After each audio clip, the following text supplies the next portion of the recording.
Welcome, welcome, welcome. My name is Edna White. I am your host of Keeping It Real, and my esteemed guest today is Beth Jones. She is the author of Becoming an Empowered Survivor. We're going to talk about this book today, and we're going to talk about healing. We're going to talk about surviving so that you can be stronger. Welcome to Keeping It Real on Purpose, Beth. Thanks, Edna. So happy to be here today. Great. I know that we were going through some tumultuous backstory stuff, before the show and Mm. all these links and everything. Yeah, this But we're happens. trying to get Tech it world. together. Yeah. Yeah. We would have never thought these times were going to happen. We never No, thought about these times. I think the most no. technical I've ever been was Skype. Remember that a long time ago? Oh my Yes, I gosh. do. Tell my age, right? Yeah. But we're here now. So we Yes. got to grasp onto it. Yeah, So absolutely do. tell us about you and what you're doing. Um, Introduce yourself to the audience Sure. here. Sure. I'm happy to. My name is Beth Jones, and if you can see there the caption under my name, I call myself the Healing Mentor because that's what I do. I Okay. help other survivors of trauma and abuse to walk their healing pathway to overcome whatever challenges they've been through in their life, but more importantly, how they're living their life as a Oh, survivor. that's good. Mm-hmm. Yeah, so for me, I found myself in a place a little over 4 years ago where I had a life quake moment where I discovered the reality of my life in the past as having been a victim, survived for 45 years, and Oh, then had an epiphany, an awakening, and an opportunity to step on my own healing pathway. And that led me through a lot of work to heal myself. And I now use my own experiences and what I believe about the healing journey to help others. Yeah. oh, that's good. Yeah, that's good. So you needed to you needed to heal, I right? didn't know that I needed to heal. You I did, actually did not. we No, didn't. Okay. no, Wow. no. So you came into just like the awakening of it. What Yeah. was one of the precipitators to that? So I had what they call the life quake moment or the Okay. life altering moment. I Okay. went Okay. to a hypnotherapy session in June of 2020. And I Okay. went because I had taken on a leadership role in my previous life where I was a corporate executive in a consulting company. Okay. And I had taken on a leadership role where I had responsibility and accountability to people and Mm-hmm. really had to forge deep relationships with people to be successful in the work that I was doing. Previously, Right. most of what I did was project based. Okay. And I felt constrained by, I just felt nervous about being able to be successful in that role. And I happened to mention to my medical doctor one day, and she's like, "Oh, we have this woman on staff who does hypnotherapy, and maybe she can help you." So I go in thinking I'm going for, it's kind of like what you go, if you want to quit Yeah. smoking or you want to lose weight, Yeah. that's Yeah. the Yeah. type of Yeah. Of therapy. course. Yeah, and I actually had one of the most terrifying experiences of my life because fragments of what I knew about myself and other people in my life who were sort of in a line of family Mm-hmm. generational abuse, all of those fragments came together. Yeah. And I tell people the person who walked into that room died, and this me, the healed Yeah. me, walked out. Yeah. Wow. So Yeah. yeah, Yeah, that happens when awakening is really, and it takes something like that, yeah, from for myself. I know for me it was a car accident. It's really oh, like I interesting. call it my cracking of the egg thing. Yeah, Yep, yeah, it that's was like interesting. I when I went into the hospital, I was one. When I came out, I was a total different person. There was no judgment in me. There was just this clean, pure. I think it was this clean, pure, vibrating love that was in me. I couldn't even. It was just amazing, and I was like, I'll never lose that feeling ever again. Yeah, I know what you mean. I had to do work to unbury myself to find that vibration, that Yes, higher vibration yes. in me. Yes, I live behind a wall. I built this wall around me for 45 Hmm. years. It's basically a Yeah, fortress, and it was to protect myself from being hurt by people. But I was very lonely and alone behind yeah, that wall, yeah, and so I had to break it down to find those higher vibrations in me. yeah. Yeah. Yeah, and Mhm. breaking down that wall is so very important. And that Mhm. I was talking to my grandson who is a teenager, and so he was saying, he always calls me his best friend, but I'm not. I'm just somebody he talks. I'm not his best friend. And he says to me, I feel like I'm not grateful for my friends, and I don't want to be around them.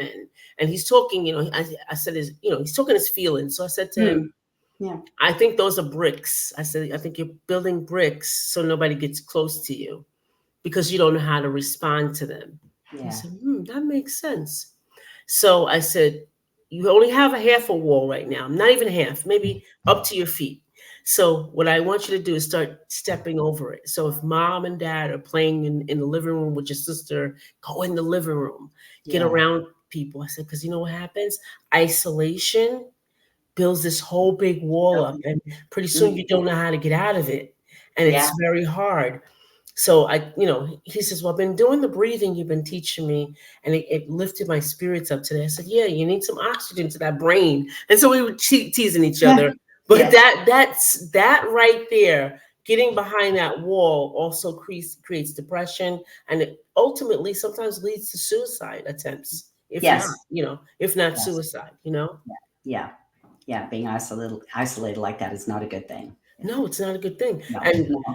talk about that part about, you said you were buried, you had to unearth yourself from that. Yeah. Yeah, I think so. For me, the word heal is an action packed acronym that means hope, evolve, and love. And in the evolution part, evolving, I did a lot of deep discovery work to Yeah. really dig down inside of me and really learn who I was. When I came back to conscious awareness after the hypnotherapy session, I had an overwhelming sense of having no idea who I was and Yeah. terrified that if I didn't know me, nobody else Yeah. could possibly Nobody know me. else would. Yeah. So I went on that journey, and part of that was the deep self-discovery work where I Hmm. learned so many things about myself, including giving the respect to what I've actually been through in terms of the trauma and the abuse, and calling it what it is, and Hmm. um, appreciating it, I think, is the word Yes. that I would Yes. use. Right? I mean, it's something that happened to me, and I need to give it the respect that it deserves for what I've been through.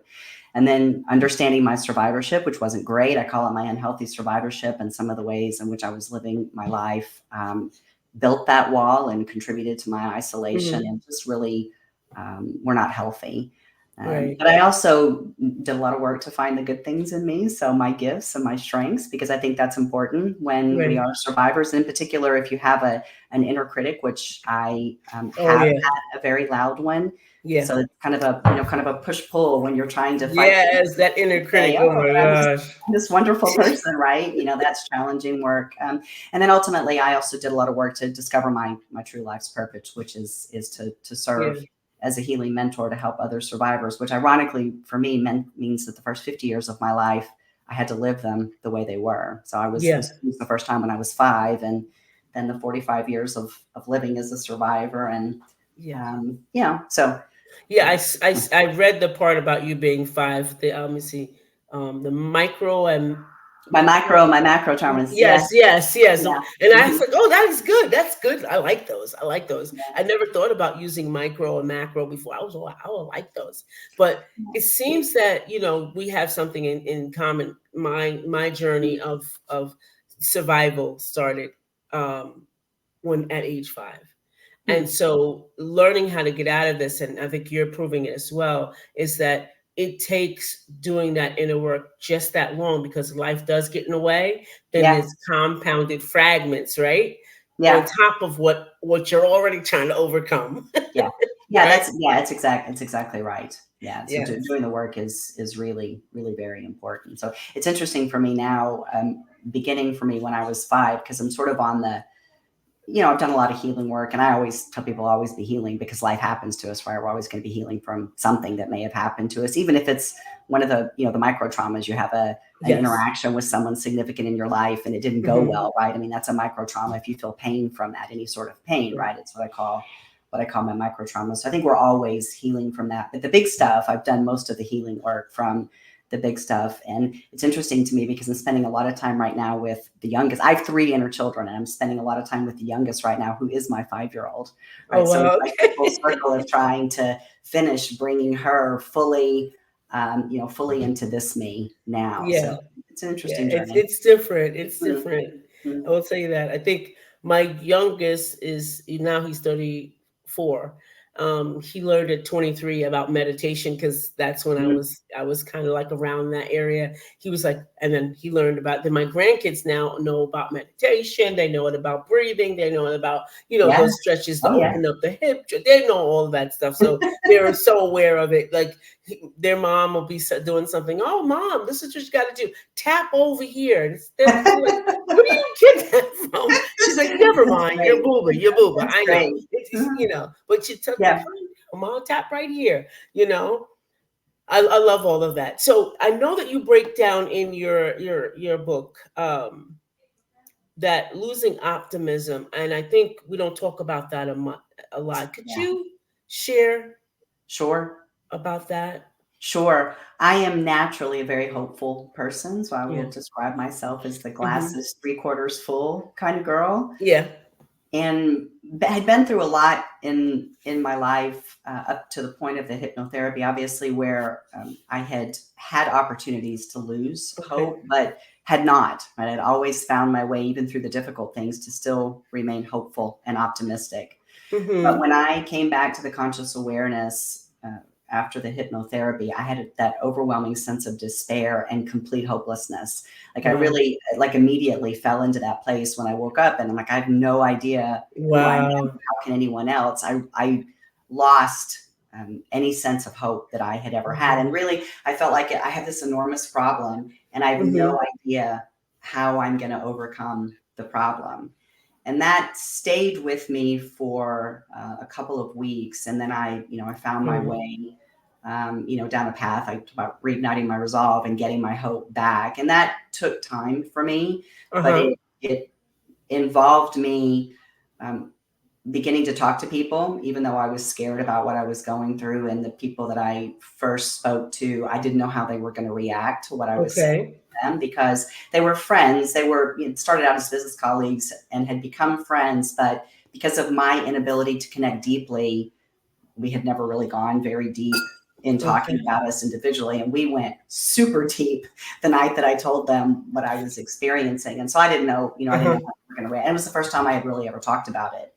But they were wonderful. It's also the first time that I ever recognized that I experienced unconditional love in my life, was that night, which is Wow. really wonderful.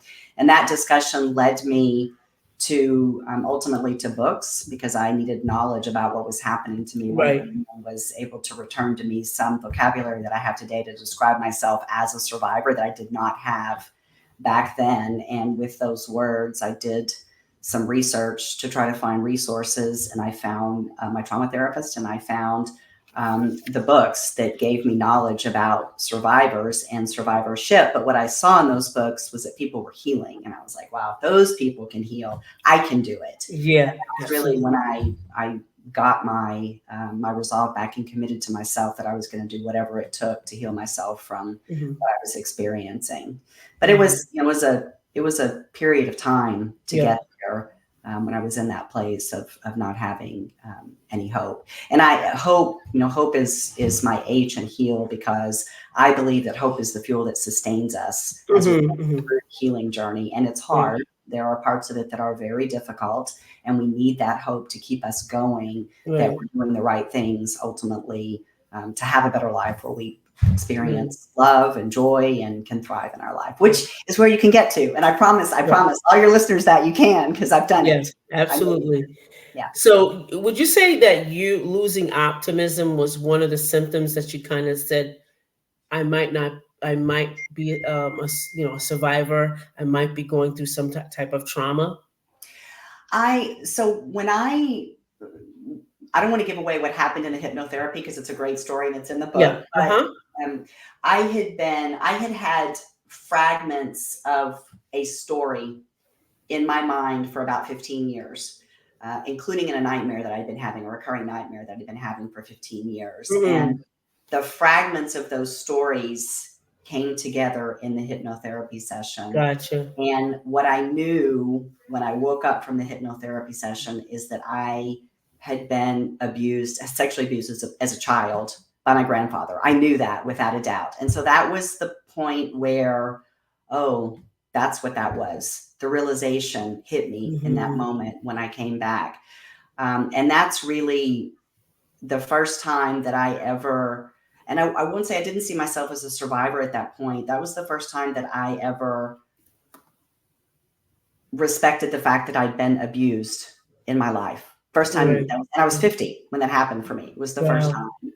And that, when I realized that, and all sort of the things around my life and about my life began to crumble down, um, it wasn't really until I had the conversation with those two women, and one of them said to me, she said, you've been sexually abused, you're traumatized, you're sick, you need help, and some of the things that I was symptoms that I had been having. So I suffer from dissociation, and so I was describing to them that night my loss of memory, which is how I would always talk about it before. And not like I had the memory and I lost it, but just like it's there. It's not there. Right. Yeah. Recall most of my life. I don't Mm-hmm. recall the way that people do. And I would always query people in conversations before that, about how your memory works. I'm like, what do you see? And is it a movie? And like, are your five Mm-hmm. senses working? I was very curious about that because I don't have that.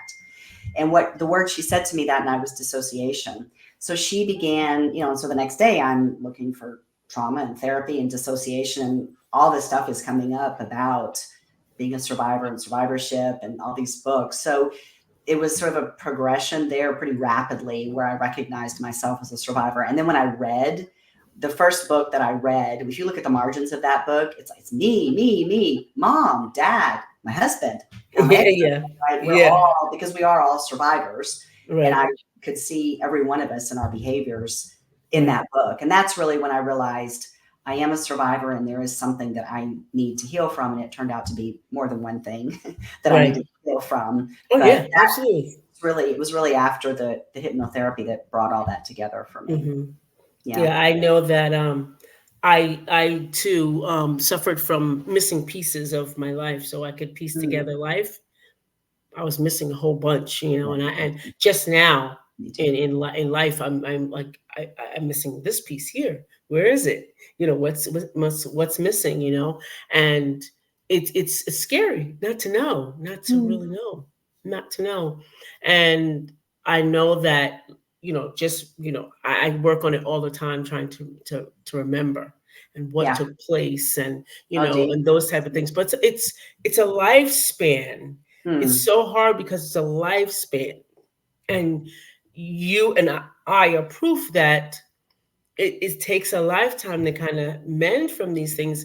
And Yeah. just like you said, it's not one thing, it's the many layers of it. So Yes. it's the deceit, it's the person, you're not trusting the person anymore. It's the person that's supposed to have loved you and took care of you, made a Yes. safe space, and it didn't Yes. happen. Yes. And it's all those things, and then it's reoccurring. Now here I am, and now it's happening again and again and again. How do you start to take off that? And I Yeah. remember as a child, when I was being abused, I would disassociate. I would go somewhere else. I would go, I don't know, I would literally go out of where I was, body and everything, and just be gone, and just be gone in my mind. And then once I would open my eyes, then I realized it was over. I'd get up, and it was like I'd start wherever I ended. Like, so whatever I was doing, it was like, okay, go back to that. Like I didn't miss a beat. And I think that was part of my disassociation. I would take my mind, would go somewhere, and it was a protective, a protective, Sure. Yeah, it is. It is. it's Yeah. something that protects you. So yeah, And and it's interesting because it's I had no awareness that that is what I was doing until I got into trauma therapy right. recently. Okay. Okay. And I now know it's my default mechanism, but Yeah. I actually think what was happening for me is that I just stopped recording. Yeah. So, and I know that that's what I believe now because of more recent experiences that I've had Mm. when I would be like in a, confrontational discussion Yeah. or argument, let's call it what it Yeah. was, with someone. And I realize that I hold in me the feelings Hmm. from that encounter, Hmm. but I can't recall the details about what I know. There was a fight, but I can't recall Yeah. the details and the words that Right. were said. He Right. said, she said, I can't recall any of Right. that. And so that I just think I just literally my mind just says I'm not gonna It's record too, yeah, this. it's too But I hard. don't feel like I've like gone somewhere else. I Yeah. know I was there and I was participating. It's Hmm. just it's like, this isn't, we don't need this No, this, yeah, information, yeah, so we're yeah, not gonna exactly. record And it it. protects I think you. is what it's doing. It protects you. Yeah. Yeah, I Yeah. know that I would be triggered by someone arguing, and it could be, it don't even have to be my house. It could be down the street, and Mm, it just goes through me. I could hear it, and I'm like, like this, worried about it, but yeah. it comes from, in my life, I've heard a lot of arguments, fights, Mm, blood, and that's how I started remembering things. Is like when something triggered me, I'm like, why come I know that? And my yeah. body would completely respond to it. Completely, it would be like I would get up and want to go, because one of my things I would do when my parents were fighting is I would get all my siblings and put us all in the pantry and just like Yeah. wait until it's over. Yeah. So even hearing something like that, I would be thinking, I gotta get up, like, and make sure everything's okay, and then come, and Yeah. secure the place. You know what I'm Yeah. saying? Yeah. Your body remembers that, Yeah. and even though your mind sometimes doesn't, like when conflict happens, I used to shut down. Like as soon as somebody started screaming, holler, I just stand there, and I'd be gone. Like you're like, no, I'm not going to deal with this, And then Yeah. I wouldn't hear nothing they said. Mm. I could not hear a thing. They're like, "Do you hear what I said?" No, I would just go away, just act like, because it would just brought me up to a place, Yeah. Yeah. Yeah. That you didn't want to be in. Yeah. didn't want to be in. Yeah. Yeah. I didn't want to Yeah. be in there. Yeah. So, I don't want to give away all the goodness of the book, but I will tell you guys, um, has some stories. I It didn't does get have too some far. stories. I didn't get too far, but Yeah. I don't want to. I'm going to come back and I'm going to do a review on this. So, guys, you look for me to do the review on this. So, Great. you see where a marker is, right? You see where a marker is right Mm-hmm. there. So, Yeah. I Mm. am coming back to give a review on becoming an empowered survivor, because I heard survivor to thriver, survivor to Yeah. It's a victorious, good news whatever. story. But I've never heard becoming an empowered Yeah. survivor, which means so much more. Empowered. So I Yes. love that. I love that, Yes. Yes. because Yes. you said something more important. If other people can heal, so can you, and that's And if I power. can, the others can. It's like Yes. we can all do it. It's a big old That's circle. what I It's a want big people old to know. circle. Remember Yeah. that We all commercial can. years ago with the shampoo? And it says, I told somebody, and so on and so on and so on. And then they had little frames of like millions of little heads. I think it was Sassoon. It was Sassoon Mm. shampoo. That's, yeah, it was a long time ago. But yeah, it had the little tiny heads, and it was a girl with blonde hair. I my hair was felt great, and I told somebody, and so on and Maybe so on, maybe I and it got saw it. bigger, I bigger. don't know. I That's how didn't. healing is. So Healing it was happens it like was a long time ago. So I didn't. I grew up out of the U.S. So that. and Hmm. I like a lot of like pop culture and like Okay. commercials and movies and all that. So people say what you're saying to me all the time. I'm like I don't. I don't I think I know. saw I that. should have known that, because I did read the first part. You weren't here. You didn't live here. Yeah, I Yeah, should have known yeah, better. yeah. It's okay. It's okay. It's okay. I get that a lot. I'm no fun. You're like, you're spoiling my joke. Right. Yeah. Hey, no, sorry Yeah. about that one. I Yeah. read that, and I read that you didn't live here too. That part I read. So, Yeah. is there anything you could tell us about what's on the horizon for you, Sure. and let Yeah. our Yeah. audience So I mean, know? the what I've been through, the journey I've been through has been about personal transformation, radical Okay. transformation of myself, but that has led me to professional transformation.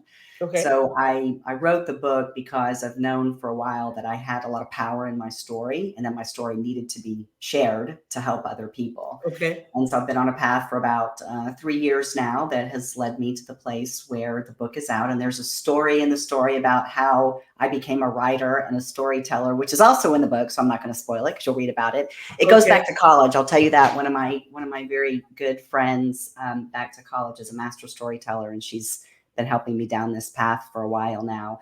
But with the book coming out, I knew that there was going to be a full shift in what I'm doing. So I no longer do what I used to do in Okay. the corporate world as a consultant. I used to do fraud and white collar crime investigations, and I don't do that anymore. And now I am full time working as the healing mentor. So I work with people one on one to help them as they're on their healing pathway if they need my help. But I spend a lot of time doing this, talking to people in a variety of different settings. So on podcast and on YouTube and in rooms and on stages. And that's really what I'm trying to do, is just spread the message very far and very wide. Um, so I do that Okay. full time now. I Oh, will be awesome. launching my own podcast probably in January, if not December. That's Hmm. coming. I have a website out there. You can go learn a lot more about me. The website is Okay. empoweredsurvivors.com. And Okay. there's all kinds of Awesome. information about me and my work out there on the website. Oh, that's so good. All right. Yeah, Well, all I can say, this has been really helpful, and I know that my audience has gotten a lot from it, or will I hope get a so. lot from it, I or hope so. yeah, or when the replay, they will get I a hope lot so. from it.